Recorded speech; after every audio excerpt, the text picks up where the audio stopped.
Yesterday, the famous Ukrainian Denis Davydov said that he was showing this photo of this German Leopard tank being destroyed by Lancet, and he said that this ain't a normal photo, this is a Photoshop and it is fake. And Russia published this picture saying that they've destroyed a Gepard tank somewhere near to the front lines, but it could be the Photoshop. So the Russians released the video now, and therefore it is not fake. The thing is that they don't do that kind of stuff. So this was not present near the front lines. This used to be present near Kiev because they are not much in quantity, because Germans gave them like very less. The fact that this has arrived near the front line tells you something about their defense systems. So let's watch the video first of this thing. So the problem with filming is, first there is a secondary drone that is high up in the sky, because it cannot come very close to this fucking thing because it's dangerous. So it is zooming from a very high distance, and therefore we are looking at Gepard like this. But Lancet will show you a very nice photo of it while it is attacking it. So first of all, Gepard. So now this is Lancet, and you can identify it with this line. Okay, this line means it is targeted by Lancet. So Lancet is coming there, and it is giving you a very good picture like this, and then the picture stops. Okay, and that's what Russians did. They posted the fucking photo, and the famous Ukrainian Denis Davydov said that this is fake, this is Photoshop, because they are all in denial. You know what I'm saying? They will say that everything is fake. Interesting, but it isn't. So this is where the video will stop, because it has been attacked. So now the secondary drone will show you the attack on this damn thing.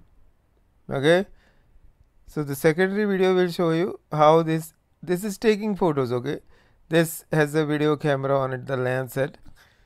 So the Lancet is like this, ooh baby, and then the secondary camera, boom, this is gone. Now the funny thing is,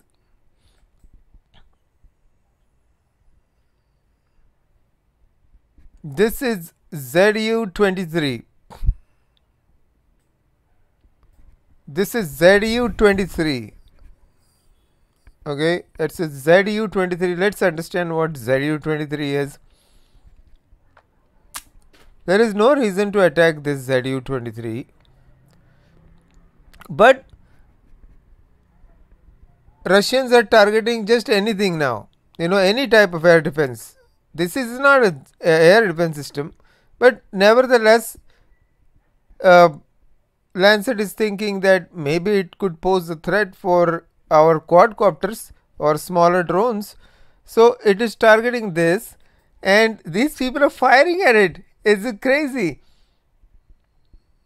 Okay, again there is a secondary drone present which is taking, you know, like one drone is showing footage of it hitting that, secondary drone is showing both the footage, like in pawn, you know, there is a POV camera, and then there is a camera that is stationary that shows what she's doing. You know what I'm talking about? The same way, this is a stationary camera which is taken from another drone that will show how the Lancet is going. At the same time, Lancet will show you what it is watching while it is hitting. So this is what Lancet is watching, and these people are firing at it. You know what I'm saying? These people are firing at it. Look at this. This is interesting stuff.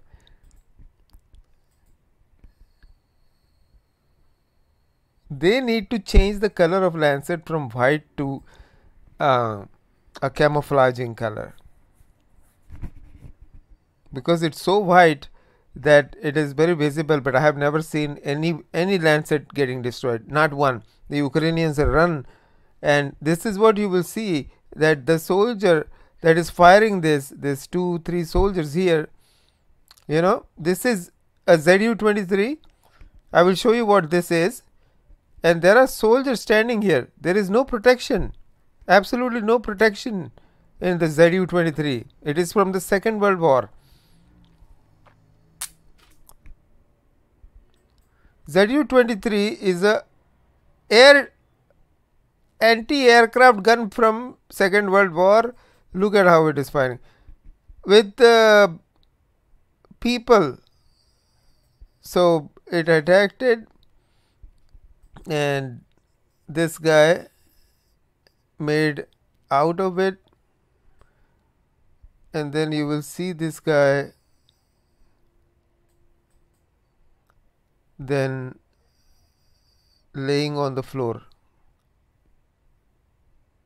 Okay, that's not a good thing for him. But the thing is, this guy was inside this. Inside means what? There is only a look. These are the soldiers. Two people are shooting at it. Brave Ukrainians, I must say, because you gotta have extreme bravery to see they know what Lancet is and what it is going to do, and it requires a lot of bravery for you to sit while the Lancet is this much close.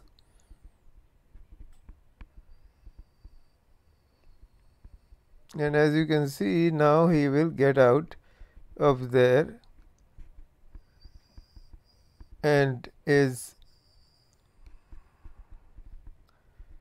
then he goes and lays on the ground. I mean, very bad thing.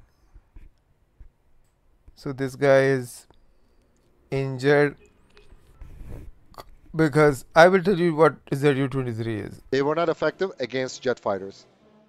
The 37mm M1939 and 57mm S60 were developed against fighters and attackers, but their turret turning rate and rate of fire were also low against the jets.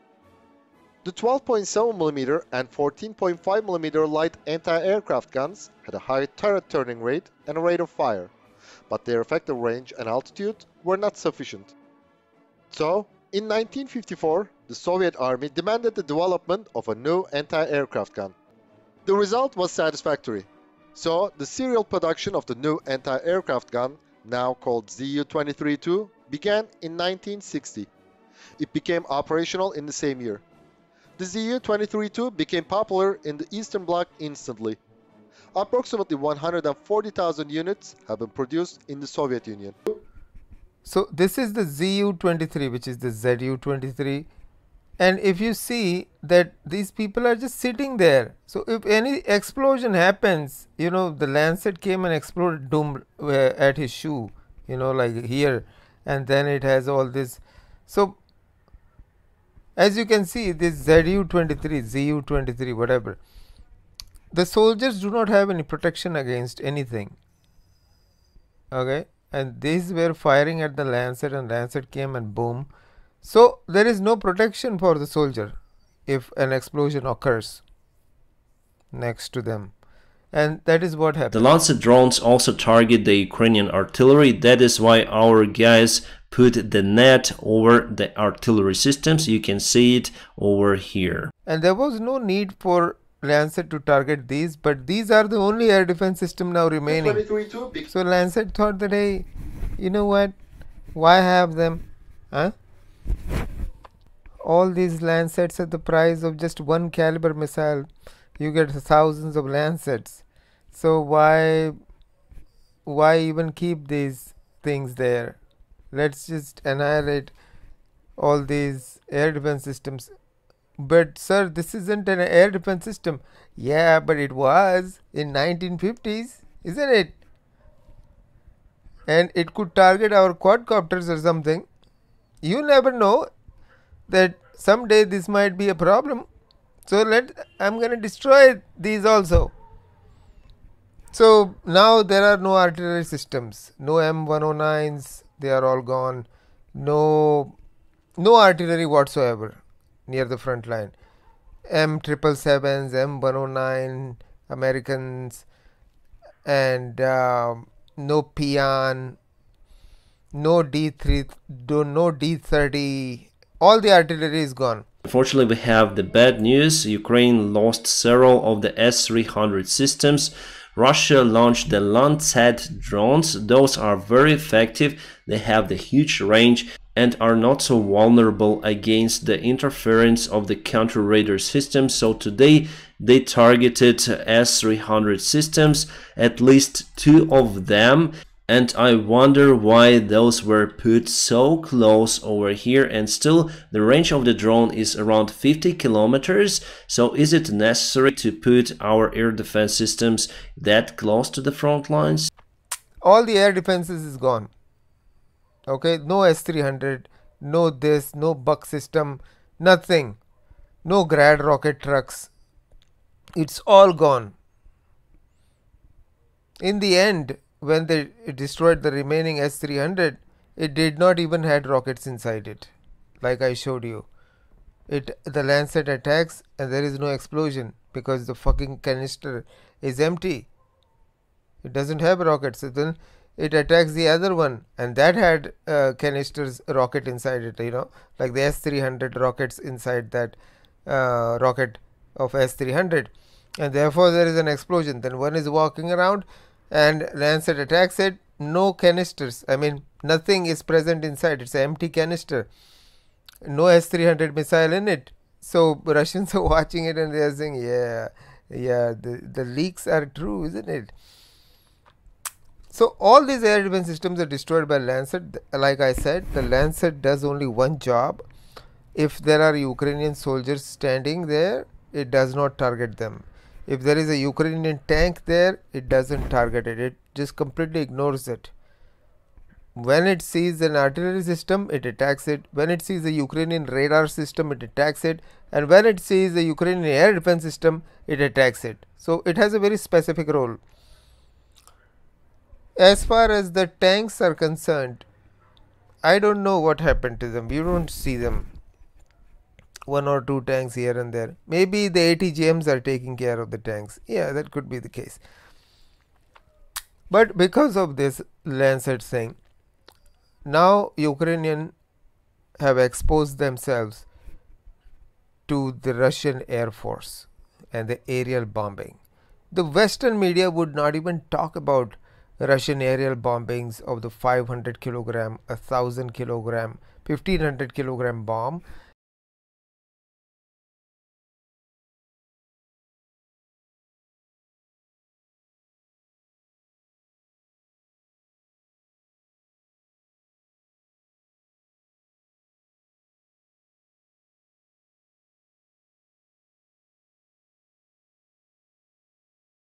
If accidentally that clip wouldn't have broken in Belgorod and the bomb wouldn't have just fall off the plane. But it didn't detonate it, it didn't create an explosion inside Belgorod. It went deep inside the ground. And that's where, because it fell down on the ground, it was not armed. So it exploded inside the ground. I will show you in great detail about what happened using the Sun video. That, I mean, there are so many videos that Russians are attacking and they are saying that this is the Ukrainians attacking. I don't care about all that stuff.